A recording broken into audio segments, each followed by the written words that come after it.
दोस्तों, आज 11 नवंबर राष्ट्रीय शिक्षा दिवस, नेशनल एजुकेशन डे आज का दिन है। कितना एजुकेशन का विकास हुआ,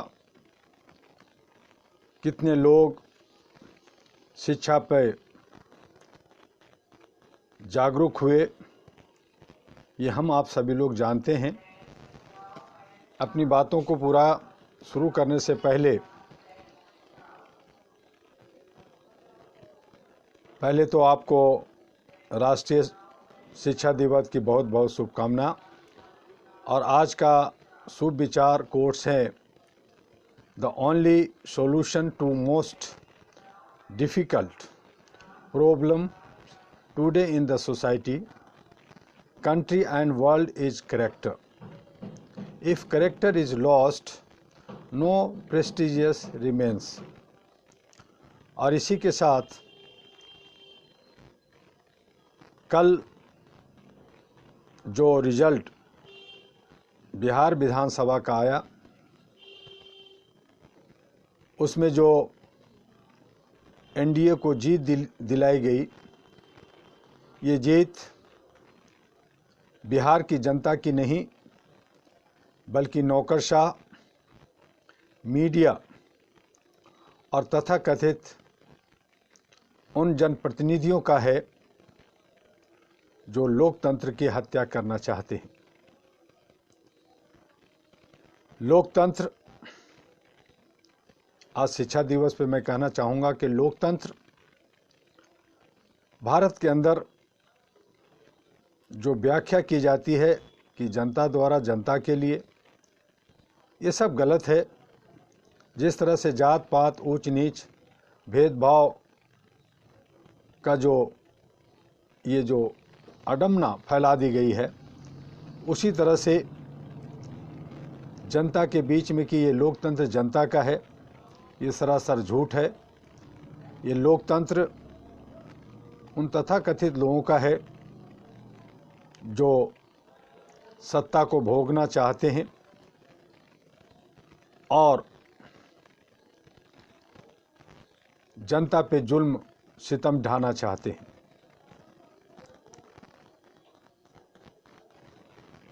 जो चुनाव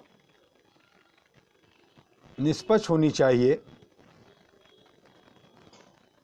वो चुनाव निष्पक्ष नहीं बल्कि अब मशीनों का गेम, जोड़ तोड़ का गेम और उन नौकरशाहों को खरीदने का, जहां भ्रष्टाचार ख़त्म करने पे बहुत सारी सरकारें बनी, आलू प्याज की कीमतें बढ़ने पे, महंगाई पे बढ़ने पे सरकारें बदली, वहां भ्रष्टाचार रात दिन बहुत बढ़ता चला जा रहा है। क्योंकि नौकरशाह जिन्हें 1 लाख सैलरी मिलता है, अगर मैं कहूं कि साल में 10 लाख सैलरी मिलता है,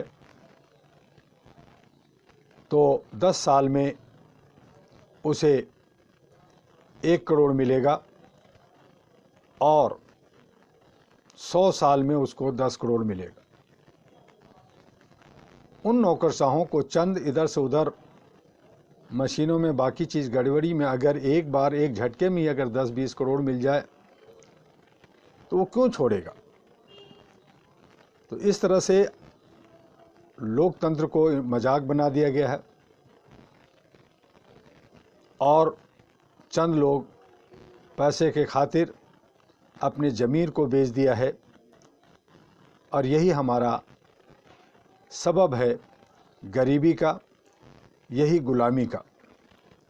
मैं बचपन में बिहार के लोगों द्वारा ही लिखित एक कहानी पढ़ा था कि जंगल का शेर, छोटे छोटे सभी जानवर जो जंगल में जितने भी बाकी जानवर हैं, चूँकि जंगल का राजा शेर होता है, उसने कहा मैं सबको खा जाऊंगा।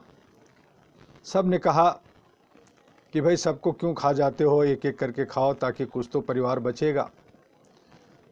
यही हालत कमोबेश हमारे समाज के अंदर, हमारे देश के अंदर हो रहा है।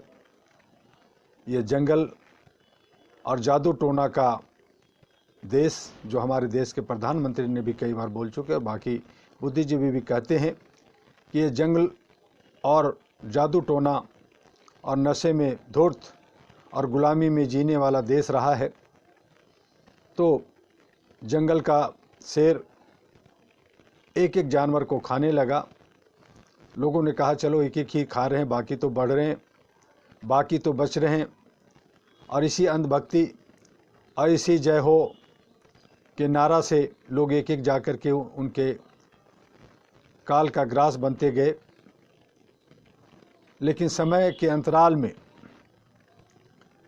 जो एक खरगोश ने कहा कि मुझे तो खा जाएगा, उसकी बारी थी, लेकिन मैं कुछ जुगत लगाता हूँ। आज के नौजवान भी कुछ जुगत लगाते रहते हैं लोकतंत्र बचाने के लिए, आवाज़ उठाने के लिए, कि उन्हें भी ऐन कैन परकान की तरह से कई केसेज में दबा करके फंसा करके मार दिया जाता है या उसके हौसले को काट दिया जाता है, ख़त्म कर दिया जाता है। खरगोश जाता है घूमता टहलता कि उसे आज तो मरना ही है, आज तो शेर जो है वो खा जाएगा। लेकिन वो देर करके जाता है और अपनी जुगत से शेर के सामने आता है। शेर दहाड़ता है कि एक तो मैं सुबह से भूखा हूँ और तुम उछलता कुलता आ रहा है, एक छोटा सा पिद्दा, इससे मेरा क्या होगा, आज मैं तेरे पूरे परिवार को ही खा जाऊँगा। तो आज लोगों को डराया जाता है इसी तरह से। और वो खरगोश का बच्चा कहा कि भाई आप राजा हैं, आप शक्तिशाली हैं, लेकिन मैं क्या करूं, रास्ते में आ रहा था एक बब्बर शेर मिल गया और मैं दोस्तों को लेके आ रहा था, अपने भाइयों को लेके आ रहा था कि मेरे से आपका पेट नहीं भरेगा। तो मैं काफ़ी दोस्तों को लेके आ रहा था कि उससे आपका पेट भर जाएगा, लेकिन उस बब्बर शेर ने मेरे दोस्तों को, भाइयों को, सबको खा गया। और मैं बड़ी मुश्किल से उनसे छूट के इसलिए आया, कहा कि भाई एक मेरा शेर है जो मेरा इंतज़ार कर रहा है, वो हमारे जंगल का राजा है, मैं उसके पास जा रहा हूँ, वो मुझे खाएगा। तो उसने गुस्से से कहा लाओ मैं उस शेर को फाड़ डालूँगा। तो आज एक दूसरे को फाड़ने की बातें चल रही है। वो शेर गुस्से में तमतमाता हुआ कहा कि कहाँ है वो बब्बर शेर, और उस शेर को लाया जाता है एक कुएं के पास। और खरगोश का बच्चा कहता है कि देखिए आपसे लगता है डर के मारे इसमें छुप गया।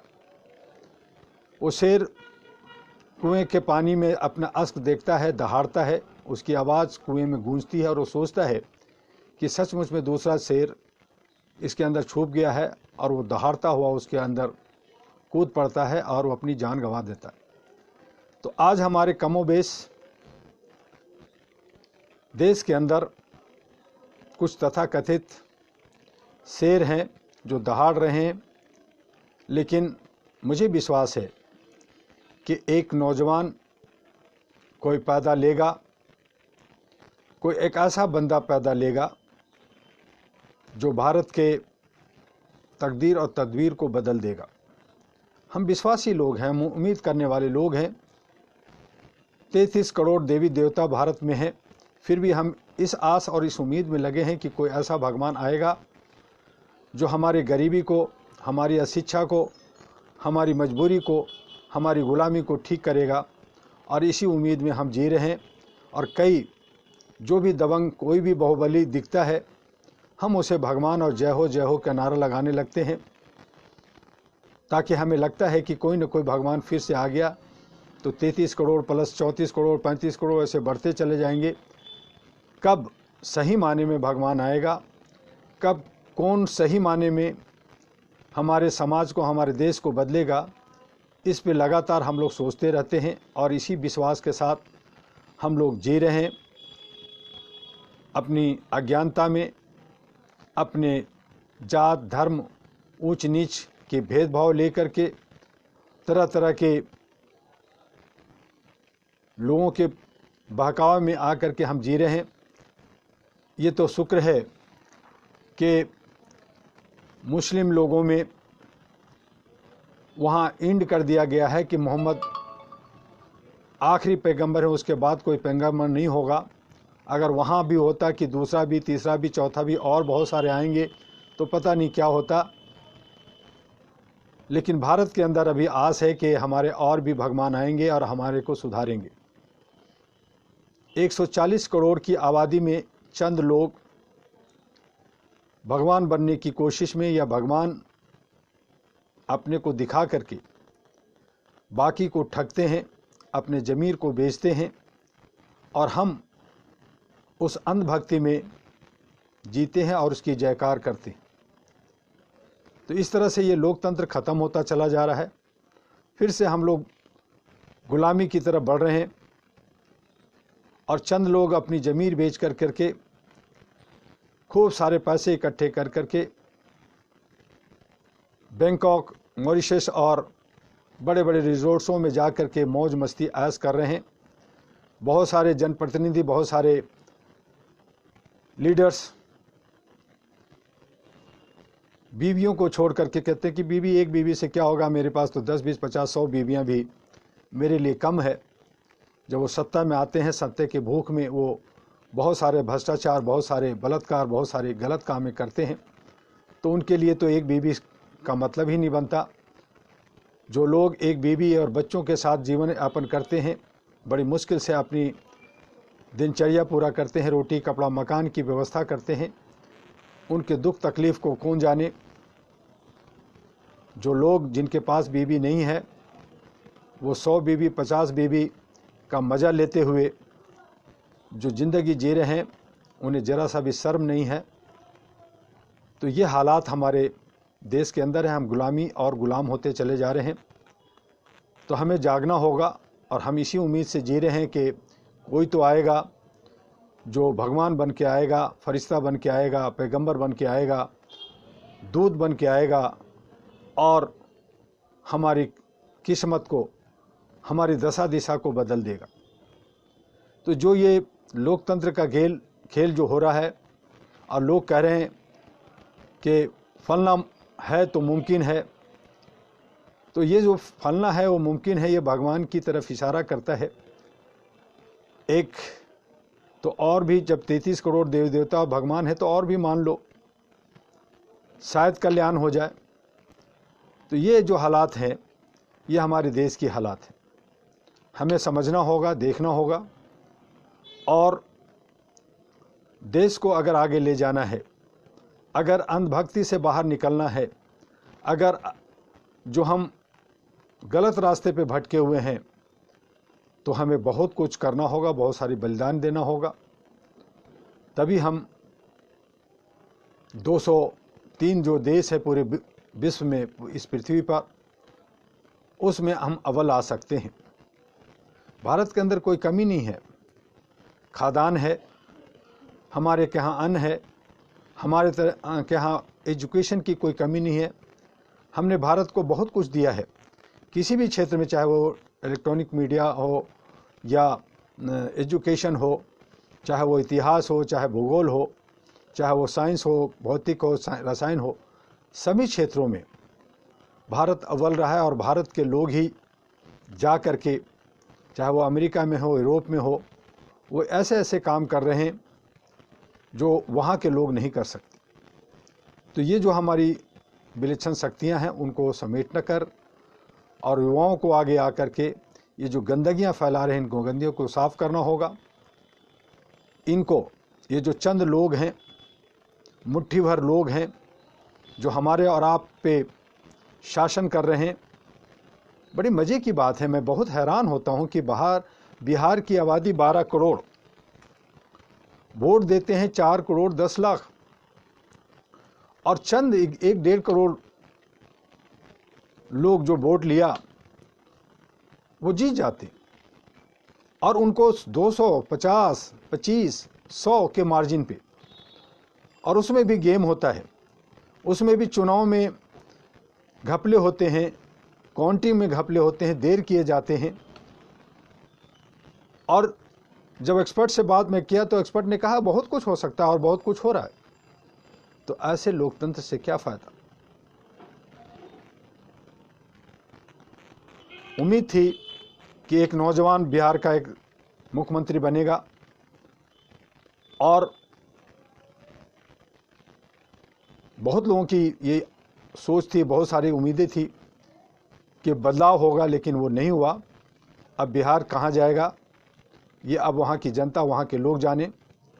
और ख़ास करके मैं ये भी कहूँगा कि अगर ये सारी चीज़ें नहीं भी हुई है तो जो वोट कटुआ लोग थे, जो छोटे छोटे पार्टियाँ थी, इंडिपेंडेंट थे, उन लोगों ने भी उन्हीं लोगों को सपोर्ट किया, साथ दिया जिन्हें वो हराना चाहते थे। तो सही माने में अगर हम कहें तो जो छोटी पार्टियां और इंडिपेंडेंट और वोट कटुआ लोग थे, उन्होंने ही एनडीए को जिताया है, वही उनके सपोर्टर हैं। तो इसलिए बहुत बहुत शुक्रिया कि आपने एनडीए को जिताया। आप बहुत शोर मचाते हैं, चीखते हैं कि मैं बदलाव चाहता हूं, मैं नहीं देखना चाहता एनडीए को, लेकिन आपने डायरेक्टली इनडायरेक्टली आपने उसको सहयोग किया है, सपोर्ट किया है। तो आप भी मुजरिम हैं। कहते हैं कि जुल्म करना और देखना दोनों गलत है। तो एक जुल्म किया और एक ने जुल्म करने में सहयोग किया, तो दोनों जो है दोषी है। तो इस तरह से समाज के अंदर वो सारी चीज़ें हो रही हैं। आज जो समाज के अंदर जो बटे हुए लोग हैं, जो कहते हैं मूल निवासी हूँ, मैं अम्बेडकर का हूँ, मैं ये हूँ, मैं वो हूँ, मैं शोषित हूँ, मैं दलित हूँ, मैं 90% हूँ, 93%, वो इस तरह से बिखरे हुए हैं या इस तरह से वो कमज़ोर हैं कि वो आगे इसी तरह से सोचते रह जाएंगे और वो हारते रहेंगे और वो जो है गुलाम बनते रहेंगे। तो ये जो तथाकथित चंद लोग हैं, चतुर लोग हैं, चालाक लोग हैं, शेर हैं, लोमड़ी हैं, वो ऐश कर रहे हैं। और बाकी आप जंगल के बहुत प्यारे हिरन हो, बहुत बड़े भैंसा हो, बहुत बड़ा शरीर है आपका, गेंडा है, लेकिन आपका शिकार शेर ही करेगा, आप नहीं कर सकते। आप दो चार झुंड बना करके थोड़ा सा हो सकता है, कई बार जो जंगल में देखा जाता है कि भैंसे शेर को भगा देते हैं, लेकिन अंततोगत्वा शिकार जो है वो भैंस या हिरन या बाकी जानवर ही होते हैं और शेर शिकार करके निकल जाता है। तो ये सारा चीज़ें अभी हमारे समाज के अंदर, देश के अंदर होगा है। बहुत सारी छोटी छोटी कहानियां हैं जो हम बचपन में 2वीं क्लास, 3वीं क्लास, 5वीं क्लास में पढ़ा, वो चरितार्थ होता हुआ दिखता है। तो जिन लोगों ने ऐसी किताबें लिखी, ऐसी कहानियाँ लिखी, उनकी क्या सोच होगी। आज हमारी हालत भी उन्हीं तरह के गुजर रहे हैं। तो 140 में 139 करोड़ आबादी गुलामी, बेबसी में जी रही है और जो चतुर चालाक जो शेर लोमड़ी है वो ऐश कर रहे हैं, हमारा जो है शिकार करके हमारे शरीर को चीर फाड़ करके चाक करके खा रहे हैं। और आप अपने को बचने में, बचाने में, चरने में, चराने में, चारे के रूप में आप जो है ज़िंदगी जी रहे हैं। तो जीते रहिए। और जो लोग बुद्धिजीवी लोग जंतर मंतर पे या बहुत सारे जगहों पे जो मीटिंग करते हैं, बहुत सारे नौजवान जो चीखते चिल्लाते रहते हैं कि बदलाव होना चाहिए, ये होना चाहिए, जब तक वो लामबंद नहीं होंगे वो कुछ नहीं हो सकता। उनको जेल जाना होगा, उनको पिछवाड़े पे डंडे पड़ेंगे और वो टूटते रहेंगे। मैंने 33 सालों से मानवाधिकार पे काम किया, मानवाधिकार पे लोगों को जोड़ने की बात किया, ह्यूमन चैन बनाया, लोगों को जागरूक किया, लेकिन उससे भी कोई फ़ायदा नहीं होने वाला। कहीं इंसानियत नहीं दिखता, कहीं मानवता नहीं दिखता, कहीं ह्यूमैनिटी नहीं दिखता। ये किस खेत की मूली है ऐसा दिखता। लेकिन हम धुनी हैं, हम काम कर रहे हैं, आपको जगाने का काम कर रहे हैं, जगाते रहेंगे। आप जागें या ना जागें, तो चंद लोग अपने तरीके से काम कर रहे हैं, अपने तरीके से इतिहास बनाने की बात कर रहे हैं। लेकिन जो लोग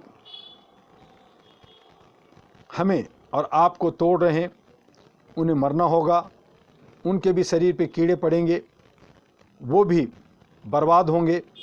और अंत में जब पछताते हैं तो वो जो है उनका दर्द शायद आपको नहीं पता, मैंने बहुत लोगों को देखा है करीब से। इसलिए मैं आप तमाम लोगों को आज शिक्षा दिवस पर ऑफ़र करते हैं कि become a member with all India human rights association Ahra for the protection, upliftment and awareness of human rights, freedom, liberty and justice for all। मानवीय मूल्यों को प्रतिष्ठापित करने एवं मानवाधिकार की लड़ाई में अहरा हमेशा सतत प्रगतिशील है। आपका सहयोग, आपका सपोर्ट, आपका साथ चाहिए। भारत के अंदर मानवाधिकार का आयोग आना अहरा का अथक प्रयास रहा। कॉलेजों एवं स्कूलों में मानवाधिकार की पढ़ाई जो शुरू हुई वो अहरा की अथक प्रयास रहा। गैर सरकारी मानवाधिकार संस्थान एवं अत्यधिक संख्या में मानवाधिकार वे स्वयंसेवी संगठन भारत में बनना, ये अहरा के 3 भारत के भ्रमण 2004, 2006 और 2013 का अथक प्रयास और करोड़ों हैंडबिल और पर्चे बांटने और लगातार काम करने का प्रयास रहा। उससे देखा देखी, जलन में कहें या ईगो कहें, अहम कहें, बहुत सारी संस्थाएं पैदा ली और घरेलू हिंसा, कानून एवं सूचना का अधिकार अहरा के अथक प्रयास से सामने आया। लोगों में जागरूकता, अपनी आवाज़ को उठाने की हिम्मत, संगठित होकर भ्रष्टाचार, महंगाई एवं अन्य मानवीय मूल्यों के विषय पर आवाज़ अहरा के अथक प्रयास से शुरू हुआ। कई सामाजिक नेताओं को प्रत्यक्ष एवं अप्रत्यक्ष रूप से बनाने में अहरा ने अहम भूमिका निभाया। बिहार के अंदर चाहे वो एनडीए हो, चाहे वो